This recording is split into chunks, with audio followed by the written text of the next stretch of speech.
Hey people, welcome to another video of CA Final Audit MCQs। Start करते हैं case study 9 के साथ में। सबसे पहले हम लोग क्वेश्चंस पढ़ते हैं और उसके बाद में जहाँ जहाँ रिक्वायर्ड होता है, जो पार्ट रिक्वायर्ड होता है वो पार्ट हम केस स्टडी का पढ़ते हैं। तो आपको भी ऐसे ही करना है। सबसे पहले you will have to read the questions. उसके बाद में आपको वो रेलेवेंट पार्ट रीड करना है जो केस स्टडी का रिलेट कर रहा है उस क्वेश्चन के साथ में। और अगर आपको लगे कि केस स्टडी का वो जो पार्ट है वो बीच से है केस स्टडी के, तो जो ऊपर है केस स्टडी में वो आप ऊपर ऊपर से पढ़ लो और जो मेन पार्ट है जिससे क्वेश्चन आया उसको डिटेल में पढ़ लो। तो देखो, जैसे as per the provisions of कारो 2020, what should be the auditor's reporting responsibility with regard to revaluation of PPE done by Zenith Components Limited। तो अब यहाँ से हमें पता लग गया कि ये लोग बात कर रहे हैं कारो की रिपोर्टिंग की जेनिथ कंपोनेंट्स लिमिटेड के अंदर और पीपीई के रिवैल्यूएशन की बात यहाँ हो रही है। तो यहाँ पर क्या हुआ है, मिस्टर विवेक जो है ना वो चार्टर्ड अकाउंटेंट हैं और इनको स्टार्ट ऑडिट करना है जेनिथ कंपोनेंट्स का, जो कि एक अनलिस्टेड पब्लिक कंपनी है और इंगेज्ड है इन मैन्युफैक्चरिंग। तो जब भी कारो को क्वेश्चन आए ये चीज़ बहुत ज़्यादा ज़रूरी है जानना कि कौन सी कंपनी है, बिकॉज अगर कारो उस पर एप्लीकेबल ही नहीं होगा तो फिर आपको सीधा सीधा वहाँ यही टिक करना होगा दैट कारो इज़ नॉट एप्लीकेबल। ठीक है। तो अब क्या हुआ, जब ऑडिट हो रहा था तो one of the senior engagement team members was given the responsibility to audit the matters of Karo. और यहाँ उनके ये ऑब्जर्वेशंस थे। ऑब्जर्वेशंस में क्या हुआ है कि इंक्रीज हुआ है एग्रीगेट वैल्यू में, कैरिंग वैल्यू में ऑफ पीपी फ्रॉम 12.5 टू 14.5। अब यहाँ पर कितने अमाउंट का इंक्रीज हुआ है, यहाँ पर 2 करोड़ का इंक्रीज हुआ है। ठीक है। अगर हम 12.5 का 10% करें तो वो कितना होगा, वो होगा 1.25%, 1.25 करोड़। तो दैट मीन्स 10% से ज़्यादा का क्योंकि यहाँ रिवैल्यूएशन हुआ है तो हमको यहाँ रिपोर्टिंग करनी होती है कारों में। तो वही चीज़ आपको यहाँ टिक करना है that reporting is required under, अब कौन सा क्लॉज है वो भी पूछ रहे हैं। तो reporting is required under clause 1, clause 1, clause 1। अब यहाँ पर पैराग्राफ नंबर भी पूछ रहे हैं। तो पैराग्राफ नंबर यूजुअली लाइक ये लोग यूजुअली सब्जेक्टिव में तो नहीं पूछते बट एमसीक्यू में इन्होंने पूछा है, राइट। तो अभी हम पहले ऑप्शन से एक बार देख लेते हैं। नो रिपोर्टिंग वाला तो नहीं है, ठीक। बी सी डी में क्या बोल रहा है, 1D of para 3, 1C of para 3 या फिर 1D of para 3 as the amount does not exceed. तो देखो डज नॉट एक्सीड तो हो ही नहीं रहा है क्योंकि एक्सीड कर रहा है, तो दैट मीन्स यहाँ पर जो है ये वाला होगा बी वाला। अब मैंने ये कैसे निकाला, मुझे भी यह नहीं याद है कि क्लॉज सी होगा या क्लॉज डी होगा, क्लॉज 1 का सी होगा या डी होगा। लेकिन मैंने पता है क्या करा, यहाँ एलिमिनेशन अप्रोच लगाई और उससे मैंने ये पता करा कि ये होगा बिकॉज डज नॉट एक्सीड तो है ही नहीं, एक्सीड हो रहा है तो इस तरह से आपको ये क्वेश्चंस करने हैं इनकेस आपको नहीं वहाँ पर याद है। बट मैं ये सजेस्ट करूंगी कि जैसे इसमें इन्होंने पूछ लिया है तो आप जो हो क्या करो, याद कर लो। ठीक है। तो बी ऑप्शन हमारा जो है वो करेक्ट है इसमें। ठीक है। अब चलते हैं अगले क्वेश्चन की तरफ। When reporting is required under CARO 2020 in case of sanctioned cash credit limited, that is working capital limit।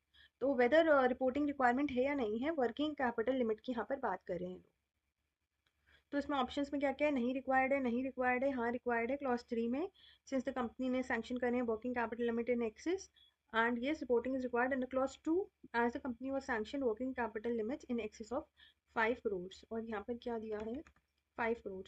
तो देखो सबसे पहले तो एक बार इसका देख लेते हैं हम कहाँ से वर्किंग कैपिटल का डिस्क्लोजर इन्होंने करा है।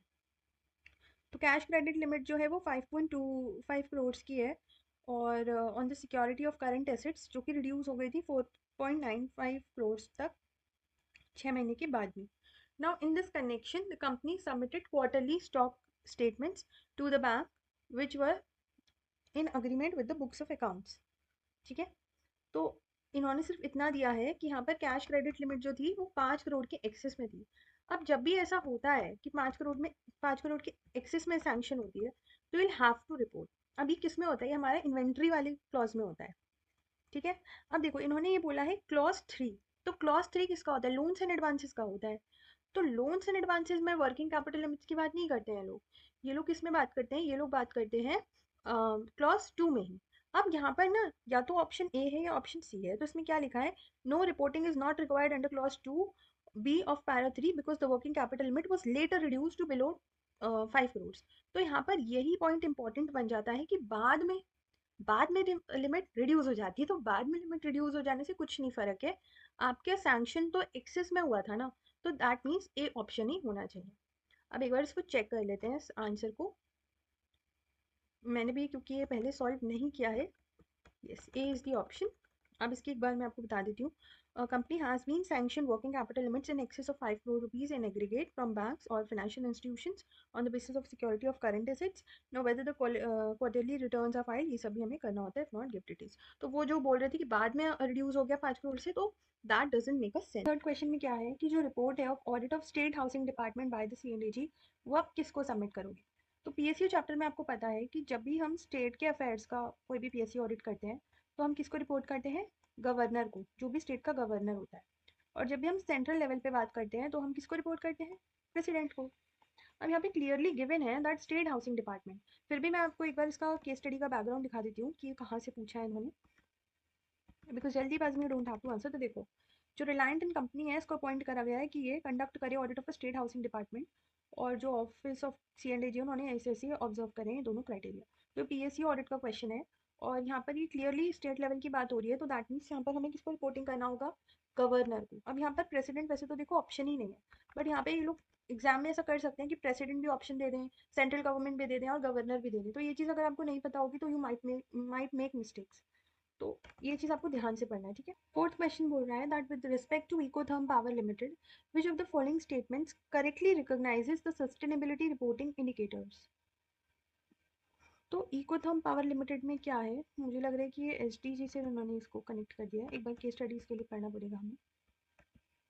अब मैं देखो चाहूँ तो पूरा case study line to line बता सकती हूँ, but that is totally a time wastage, I am telling you, because बहुत सारी चीज़ें तो आपके काम में भी नहीं आती हैं केस स्टडी से। तो इस वजह से यही अप्रोच करोगे तो ठीक रहेगा। अब देखो क्या हुआ है कि जो सीए कारण है, अनदर पार्टनर, वो एंगेज हुआ है in the audit of Ecotherm Private Limited, जो कि एक लिस्टेड कंपनी है and it was operating in thermal energy generation sector. अब बीआरएसआर की रिपोर्ट का पार्ट बना है। कंपनी ने डिस्क्लोज करा है data on it's total green house gas emissions from its production outlets during the year and a detailed energy consumption plan which had devised for the upcoming years। अगर आपने ESG audit का नहीं देखा है, ESG reporting का revision मेरा ज़रूर देख लेना। मैंने सारी की सारी रिपोर्ट्स रियल लाइफ में कैसे बनती हैं वो आपको दिखाया है रिवीजन क्लास में। तो उससे आपको बहुत हेल्प मिलेगी याद करने में, अगर आपको याद नहीं हुआ, और ट्रिक्स भी दिए हैं मैंने उसमें, तो वो ज़रूर देख लेना। तो देखो केस स्टडी में क्या बोला है कि कौन से आप जो हो स्टेटमेंट्स को, विच of the following statements correctly categorises the sustainability reporting indicators. Sustainability reporting indicators को क्या चीज़ सही से कैटेगराइज करी है, वो चीज़ आपको बताना है। तो both the details of emission and future energy consumption plans forms part of the essential indicators and need to be mandatorily disclosed in the BRSR। तो मतलब emission की डिटेल्स भी आपको एसेंशियली करना होगा डिस्क्लोज, और फ्यूचर एनर्जी का भी। दूसरा पॉइंट क्या बोल रहा है, जो डिटेल्स है एमिशन की वो लीडरशिप इंडिकेटर है एंड इस वजह से वो ऑप्शनल डिस्क्लोजर है, लेकिन जो प्लान है फॉर फ्यूचर एनर्जी कंजम्पशन वो एक एसेंशियल इंडिकेटर है और इसलिए आपको इसको डिस्क्लोज करना है, ठीक है। तो ये लोग ये बोल रहे हैं सेकंड पॉइंट में। Then both the details of emission and future energy consumption plans form part of leadership indicators और ये ऑप्शनल डिस्क्लोजर है। और फोर्थ पॉइंट बोल रहा है कि जो डिटेल्स हैं एमिशन की वो एसेंशियल इंडिकेटर्स है और मैंडेटरी डिस्क्लोज करना है, लेकिन आपका क्या प्लान होने वाला है फॉर फ्यूचर एनर्जी कंजम्पशन वो केवल और केवल एक लीडरशिप इंडिकेटर है और इसको आपको एज ऑप्शनल करना है। तो मेरे को तो डी लग रहा है। बाकी एक बार देख लेते हैं, बिकॉज यस। अब पता है इसका रीज़न क्या है, इसका रीज़न है कि कंपनीज को की परफॉर्मेंस इंडिकेटर्स अपने 9 प्रिंसिपल्स के साथ में रखने होते हैं, और जो सेक्शन है वो उसको दो कैटेगरी में क्लासीफाई कर देता है, एसेंशियल और लीडरशिप इंडिकेटर्स, ठीक है। अब जो एसेंशियल वाले होते हैं वो मैंडेटरी होते हैं, तो उसमें आपको डेटा बताना होता है कितनी ट्रेनिंग्स हमने कर दी, इतना हमारा एनवायरनमेंट का डेटा, इतना हमारा वेस्ट हो रहा है, ये चीज़ हमारी हो रही है। तो ये चीज़ तो आप छिपा ही नहीं सकते, this this can not be kept optional. But जो लीडरशिप इंडिकेटर्स है वो ये बताता है कि आपकी क्या कॉन्फ्लिक्ट्स चल रही हैं, आप क्या रिजॉल्व करने का सोच रहे हो, वेस्ट मैनेजमेंट को किस तरह से करोगे। तो ये प्लानिंग पे ज़्यादा फोकस करता है and it's not necessary to disclose to everyone that what are we going to plan. So that's why it is a leadership indicator. Details आपको चैप्टर में मिल जाएंगी, तो वहाँ से आप अच्छे से पढ़ लें। Moving on to another question, whether CA Nisha would be held guilty of professional misconduct अगर वो एक्सेप्ट कर लेती है offer to become a member of board of management of Navlok cooperative bank, जो कि प्राइमरी अर्बन कोऑपरेटिव बैंक है। अब primary urban cooperative bank है, क्या वो बन सकती है उसकी मेंबर अगर वो एक्सेप्ट कर ले। तो पहला ऑप्शन बोल रहा है बन सकती है, क्योंकि ये जो है एक रूरल कोऑपरेटिव बैंक है। It is permissible to become a member of rural cooperative bank, लेकिन अच्छा ये तो अर्बन कोऑपरेटिव बैंक है, इस वजह से ये गिल्टी हो जाएगी। दूसरा पॉइंट बोल रहा है कि it is permissible for C in practice to become member of urban cooperative bank, और इसलिए वो नहीं होगी गिल्टी। थर्ड पॉइंट बोल रहा है यस गिल्टी हो जाएगी under part 3 of second schedule, as Nisha is getting this offer as a reciprocation for helping Reliant and company। और फोर्थ पॉइंट बोल रहा है कि as per clause 11 of part 1 of first schedule ये गिल्टी हो जाएगी for engaging in another profession. तो इसके लिए एक बार ये देखना हमें ज़रूरी है कि सी ए निशा एक्चुअली कर क्या रही है। तो सी ए निशा प्रैक्टिसिंग चार्टर्ड अकाउंटेंट है। Certificate of course was approached by CA Karan for informal guidance on improving disclosure. CA Karan later recommended her name to board a primary urban cooperative bank, जो कि और उसका एक ऑडिट भी client भी था। और उससे पहले सीए निशा के बारे में क्या इन्फॉर्मेशन दी है इन लोगों ने, उससे पहले इन्होंने क्वेश्चन में कुछ भी नहीं बताया है सीए निशा के बारे में।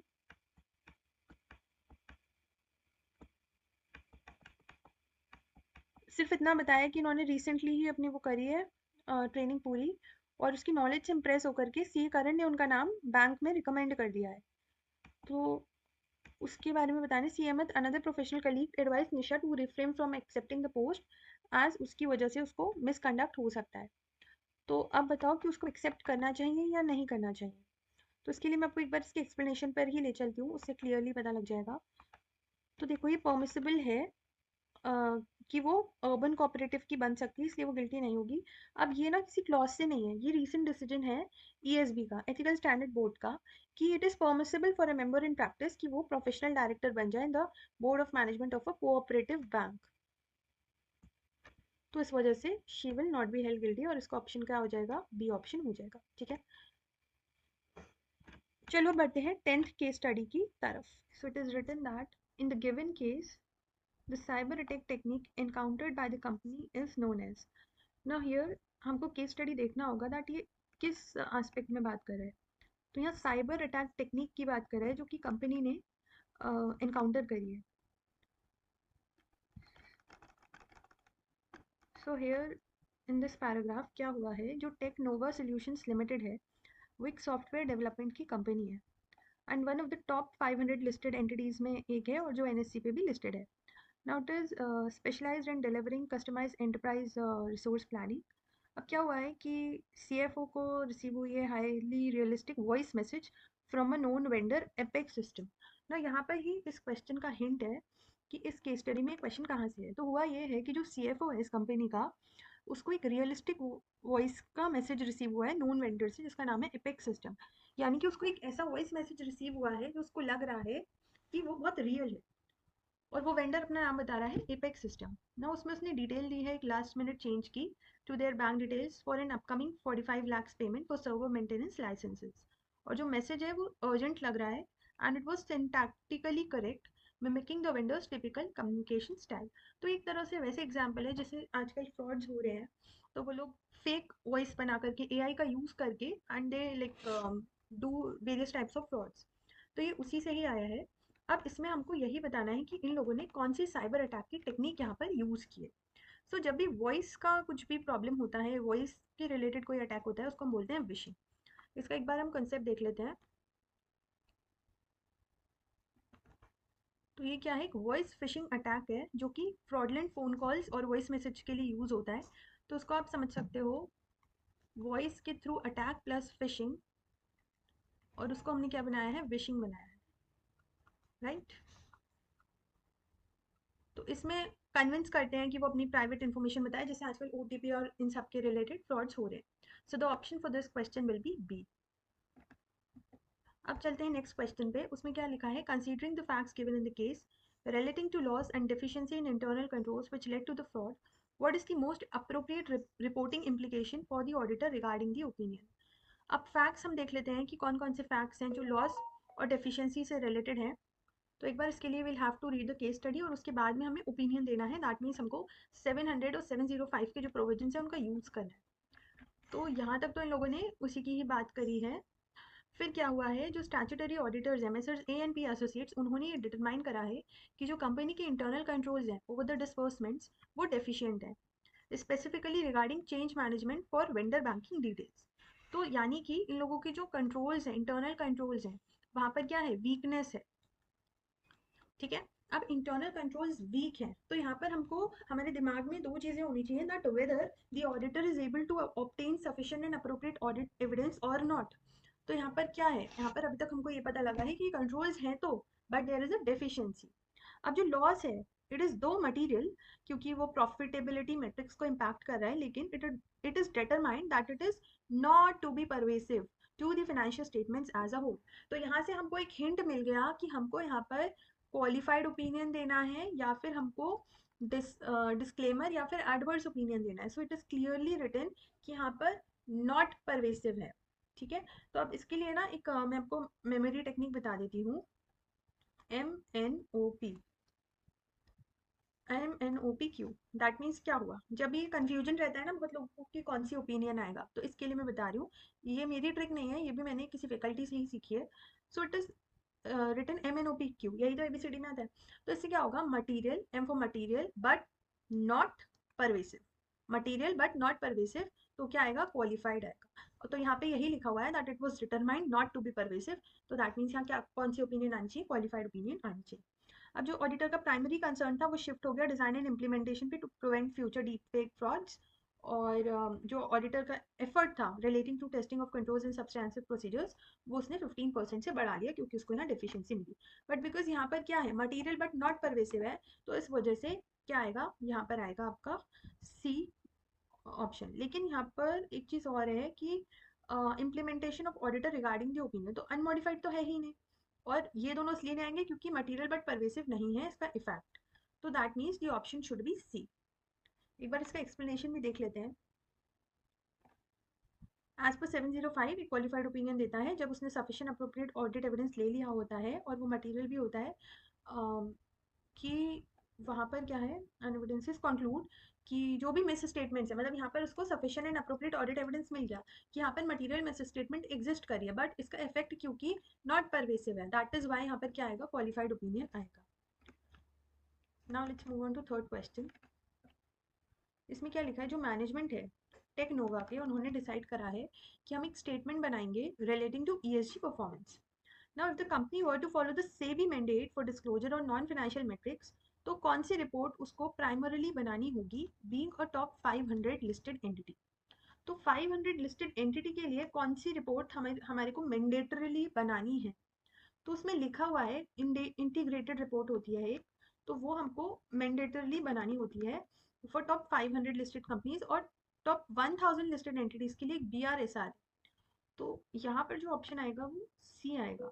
एक सेकंड,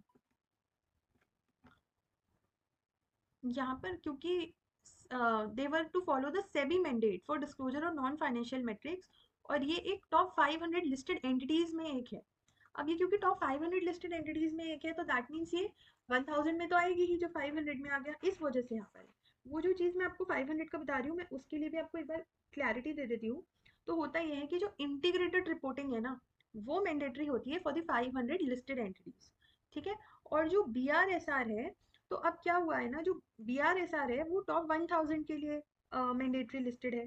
तो ये जो सेबी वाली बात यहाँ पर हो रही है कि जो सेबी ने मैंडेटरीली कर दिया है, तो वो जो चीज़ है वो आपकी BRSR है, बिकॉज जो BRSR रिपोर्ट है ना, दैट इज मैंडेटरली, मैंडेटरी की यहाँ पर बात हो रही है। यहाँ पर ये वाला जो वर्ड है ना, मैंडेट, दिस इज इम्पॉर्टेंट। अगर ये यहाँ नहीं लिखा होता तो आप इंटीग्रेटेड रिपोर्टिंग कर सकते थे, बट इंटीग्रेटेड रिपोर्टिंग क्योंकि वॉलेंट्री होता है, इट इज नॉट मैंडेटरी। अब क्योंकि यहाँ पर वॉलेंट्री वर्ड नहीं है, मैंडेटरी वर्ड है, इस वजह से यहाँ पर आंसर होगा BRSR, राइट। तो it will not be B, it will be C. Now fourth question क्या बोल रहा है, can Messrs A and P associate accept the offer to provide internal audit service for Technova services, Technova solutions limited for the current financial years Q4 period. तो यहाँ पर क्या पूछ रहा है, ये क्या जो messrs A and P associate है वो इंटरनल ऑडिटर का ऑफर एक्सेप्ट कर सकता है करंट पीरियड के लिए, करंट फाइनेंशियल ईयर के Q4 पीरियड के लिए। तो अब एक बार देख लेते हैं कि सिचुएशन है क्या, उसके ही बेसिस पे वील गिव दी डिसीजन। तो जो मैनेजमेंट है टेक्नोवा का, उन्होंने एक न्यू सर्विस लॉन्च करी है, service line for green computing consultancy. और उन्होंने क्या सोचा, हम एक स्टेटमेंट प्रिपेयर करेंगे जिसमें हम ईएसजी परफॉर्मेंस की डिटेलिंग देंगे इंस्टीट्यूशनल इन्वेस्टर्स को अट्रैक्ट करने के लिए। जो मैनेजमेंट है वो बहुत इंप्रेस है ऑडिटर की इन डेप्थ नॉलेज पे अबाउट आईटी सिक्योरिटी, और इन्होंने बोला है कि आप हमारे इंटरनल ऑडिटर बन जाओ Q4 के पीरियड के लिए। तो ये सिचुएशन हुई है। अब इसमें क्या क्या ऑप्शंस हैं? येस, क्योंकि ये सफिशिएंट अप्रोप्रिएट ऑडिट एविडेंस उन्होंने ऑब्टेन करा है। येस, जो फीस है इंटरनल ऑडिटर की वो सेपरेटली अग्रीड है। नहीं, क्योंकि जो स्टैट्यूटरी ऑडिटर है of listed entity can not provide internal audited services to the company. No, the statutory auditor can only provide internal audit services if the company is not a listed company, not a listed entity. अब ये क्या है ना, ये एक stat auditor है। तो अब क्योंकि स्टैट ऑडिटर है तो 144 सेक्शन जो है, जो प्रोविजंस है कंपनीज एक्ट के, जो बोलते हैं कि कब कब एक ऑडिटर जो है प्रोहिबिटेड होता है सर्विसेज रेंडर करने के लिए, तो उसमें इट इज क्लियरली रिटन कि अगर आप एक स्टैट ऑडिटर हो तो उस टाइम आप इंटरनल ऑडिट की सर्विसेज नहीं दे सकते हो, जो बैड माफिया करके निमोनिक है। उसमें it is clearly written from I कि आप इंटरनल ऑडिट की सर्विसेज उस टाइम नहीं दे सकते हो if you are the stat auditor. So that is why वो जब स्टैट ऑडिटर है तो वो नहीं दे सकता है इंटरनल ऑडिट की सर्विसेज, और इस वजह से ऑप्शन होगा सी। मैं आपको एक बार केस स्टडी में भी दिखा देती हूँ ये चीज़।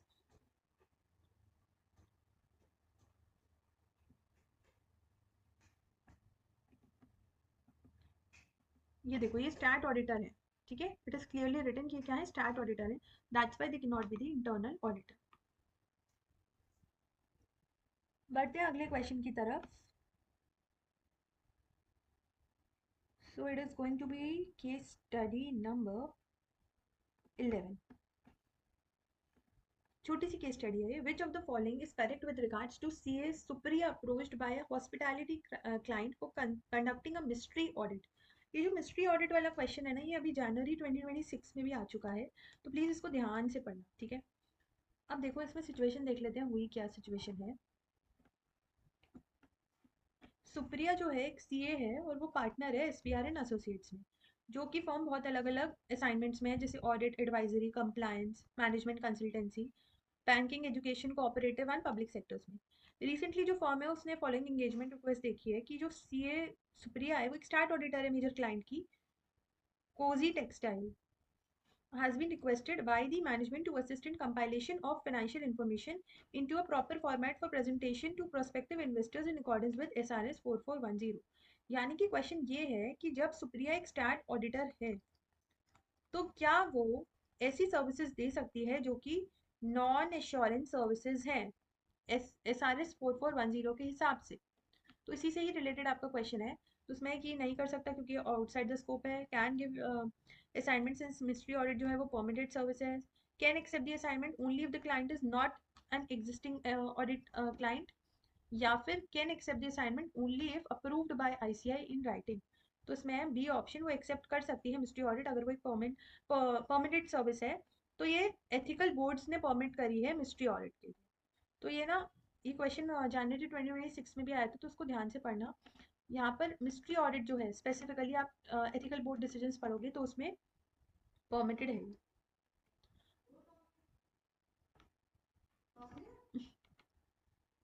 दूसरे क्वेश्चन पे चलते हैं। What should CA Supriya do in case of Cozy Textile Limited? Accept कर ले क्योंकि कंपाइलेशन नॉन इंश्योरेंस है। डिक्लाइन कर दे असाइनमेंट क्योंकि ऑडिटर जो है कंपाइलेशन एंगेजमेंट नहीं कर सकते। एक्सेप्ट कर ले engagement after disclosing in the audit report, या फिर अगर उसको परमिशन मिल गई है ऑडिट कमिटी से। तो इसमें ये चीज़ दी हुई है। अब वो जो मिस्ट्री ऑडिट वाला पॉइंट था वो अलग था और ये अलग है। तो SRS 4410 में ये चीज़ क्लियरली लिखी हुई है कि जो ऑडिटर्स हैं वो कंपाइलेशन नहीं कर सकते, वरना इससे क्या होगा, सेल्फ रिव्यू थ्रेट आ जाएगा। तो डिक्लाइन कर दो बिकॉज आप ऑलरेडी एक स्टैट ऑडिटर हो, तो you can not accept as per SRS 4410।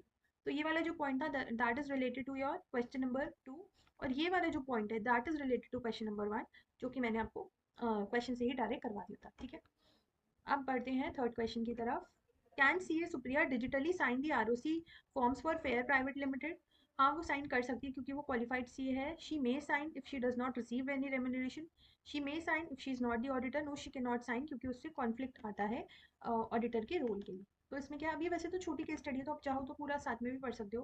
तो इसमें लिखा हुआ है कि पोजीशन होल्ड कर रही है डायरेक्टर सिंप्लिसिटर की फेयर प्राइवेट लिमिटेड में, और जो कंपनी है वो उससे बोल रही है कि आप आरओसी फॉर्म को साइन कर दो due to her professional qualification. तो क्या वो ऐसा कर सकती है या नहीं कर सकती? डायरेक्टर की पोजीशन में वो होल्ड कर रही है उसको, तो क्या वो ऐसे आरओसी फॉर्म साइन कर सकती है? तो वो नहीं कर सकती है, क्योंकि उसके ऑडिटर के रोल को कॉन्फ्लिक्ट कर देगा। तो ये भी एथिकल बोर्ड डिसीजन का ही है। ये बहुत इंपॉर्टेंट पार्ट है पूरे प्रोफेशनल एथिक्स का, उसको ध्यान से पढ़ना। तो उसमें है कि सीए इन प्रैक्टिस जो है ना, वो अगर डायरेक्टर भी है तो वो उस केस में आरओसी फॉर्म्स को डायरेक्टर की कैपेसिटी में नहीं कर सकता, क्योंकि वो क्या होगा, कॉन्फ्लिक्ट कर देगा वो उसकी रोल में। तो इसका है no, she can not sign. Now does C A Supriya is correct in using a messaging application? तो हुआ ये है कि उसने अपनी प्रैक्टिस को एक्सपैंड करने के लिए यूज करा है मैसेजिंग एप्लीकेशन, जिसमें वो बिजनेस ग्रुप्स को बता रही है कि वो कौन कौन सी सर्विसेज दे रही है और स्पेशलाइज्ड एरियाज और एक्सपर्टीज को हाईलाइट कर रही है। जैसे कि बहुत सारे सीएस करते हैं, अपनी प्रैक्टिस को एक्सपैंड करने के लिए वो मैसेजेस के थ्रू ऐसा कर रही है, डायरेक्टली मैसेजेस कर रही है। ये बात ध्यान रखना। तो इसमें क्या लिखा हुआ है इसके एक्सप्लेनेशन में, इट इज नॉट परमिसिबल, क्योंकि सॉलिसिटेशन है। तो ये नहीं अलाउड है कि आप मैसेजिंग एप्लीकेशंस करो जिसमें आप डायरेक्ट मैसेज कर करके लोगों को बता रहे हो मैं ये करता हूँ वो करता हूँ। आप ऐसा नहीं कर सकते हो, क्योंकि एक तरह से आप डायरेक्ट जाके खुद अपने बारे में बता रहे हो। तो इट इज नॉट परमिसिबल, ठीक है। अब ये देखो, ये बात तो हमको प्रैक्टिकल लाइफ से इसको नहीं जोड़ के देखना है, बिकॉज प्रैक्टिकल लाइफ में चीज़ें अलग तरह से चलती हैं। तो बस जितना दिया है उतना ध्यान रख लो। अब ये देखो, ये छोटी सी केस स्टडी है तो मैं पूरा एक साथ पढ़ दे रही हूँ, वरना बार बार हमें उस पर जाना पड़ा है। तो एडीएम एंड एसोसिएट्स एक मीडियम साइज ऑडिट फर्म है और रिसेंटली अपॉइंट हुई है start auditor of Munich limited, जो कि एक लिस्टेड फार्मास्यूटिकल कंपनी है और इन्वॉल्व है कॉम्प्लेक्स ग्लोबल ऑपरेशंस में और इंटेंसिव आर&डी में। जो ऑडिट है वो सीए राजुल हेल्ड कर रहे हैं, मतलब वो इंगेजमेंट पार्टनर है। और जो कंपनी है वो प्रीवियसली ऑडिट हुई थी बाय बिग फोर फर्म, जिसने विड्रू कर लिए थे साइटिंग लिमिटेशंस इन ऑडिट्स को। तो जो पुराना ऑडिटर था, बिग फोर फर्म थी वो एक, उन्होंने ये बोल दिया कि यहाँ पर स्कोप पे ही लिमिटेशन लगानी है। तो प्लानिंग के टाइम पे राजुल ने ये देखा that while her team has good experience with standard manufacturing audits, लेकिन उनके पास में एक्सपोजर नहीं है फार्मास्यूटिकल सेक्टर्स में, specially in relation to R&D. उन पे एक्सपर्टीज ही नहीं है। नाउ डिस्पाइट दिस कंसर्न, जो मैनेजिंग पार्टनर है बोल रहे हैं कि आप जो हो that the team follow their standard procedures to ensure कि जो ऑडिट है वो टाइमली कंप्लीट हो जाए, specially due to the company's obligation under listing regulation. वो बोल रहे हैं हमारी लिस्टिंग रेगुलेशन में आप फटाफट ऑडिट कर दो। अब सीए राजुल ये कंसर्न है कि जब उनकी फर्म के पास में कैपेबिलिटी नहीं है, कॉम्पिटेंसी नहीं है, तो फिर क्या वो मतलब प्रोफेशनल स्टैंडर्ड्स के साथ में कर पाएंगे काम? तो अब देखो इसके क्वेश्चंस क्या है, एसक्यूसी 1 और एससी 220 से है। तो एज पर एसक्यूसी 1, कौन सा सबसे मोस्ट अप्रोप्रिएट एक्शन है जो यहाँ पर राजुल को लेना चाहिए? उनको प्रोसीड कर लेना चाहिए, कंसर्न रेज करना चाहिए, इग्नोर करना चाहिए कंसर्न को as a client expects timely reporting, delegate कर देनी चाहिए अपनी रिस्पॉन्सिबिलिटी जूनियर स्टाफ? तो यहाँ पर देखो उनको प्रोसीड तो नहीं करना चाहिए, बिकॉज उनके पास में जब कैपेसिटी ही नहीं है। तो ना तो फर्स्ट फर्स्ट वाला ऑप्शन होना चाहिए, और सी और डी भी नहीं होगा, बिकॉज यहाँ कॉम्पिटेंसी की बात है। तो यहाँ raise a concern internally and consider involving external experts की यहाँ पे बात है। तो ऑप्शन होगा आपका B. B will be the answer. Now जो फैक्ट्स हैं that previous big four auditor ने रिजाइन कर दिया क्योंकि लिमिटेशंस थी, तो इससे क्या होना चाहिए? इससे हम ये एज्यूम कर लें कि जो लिमिट्स थी वो रिजॉल्व हो गई होंगी। हम प्रोसीड सिर्फ तब करें जब हम अंडरस्टैंड कर लें नेचर ऑफ स्कोप लिमिटेशंस और उसके एवेल्युएशन को डॉक्यूमेंट भी करें। हम इसको इरेलीवेंट मान लें क्योंकि रेजिग्नेशन एक कॉमनली होता ही रहता है, या फिर हम प्रीवियस ऑडिटर के काम को यूज़ करें। तो सबसे एक्यूरेट डी ऑप्शन ही है कि हम ये जानेंगे कि क्या लिमिटेशन है, उसका एवेल्युएशन को डॉक्यूमेंट भी करेंगे। This is a easy case study. Now under SC 220, what is C Raju's responsibility as the engagement partner regarding audit quality? उसको सिर्फ डॉक्यूमेंटेशन से मतलब है, उसको appropriate direction, supervision and review को देखना है, उसको डेलीगेट करना है सारे की डिसीजंस को ऑडिट मैनेजर को, या फिर सिर्फ उसको ऑडिट कम्युनिटी को रिपोर्ट करना है। एंगेजमेंट पार्टनर है तो ऑब्वियसली वो सारी चीज़ें देखेगा ना, डायरेक्शन, सुपरविजन, रिव्यू। तो आपका जो आंसर होगा दैट विल बी बी। चलो बढ़ते हैं अगली केस स्टडी की तरफ। 13th वाली केस स्टडी। तो ये काफ़ी बड़ी केस स्टडी है और इसमें क्वेश्चंस भी 4 हैं, ठीक है। एक ये केस स्टडी हम और कर लेते हैं, और उसके बाद में फिर हम 14th वाली से नेक्स्ट वीडियो में कंटिन्यू कर लेंगे। तो which items should miss Mansi select for testing so as to get the samples on which vendor balance reconciliations can be perform? तो अब यहाँ पर क्या हुआ है, एक तो हम ये देखते हैं कि मानसी कौन है और वो कर क्या रही है।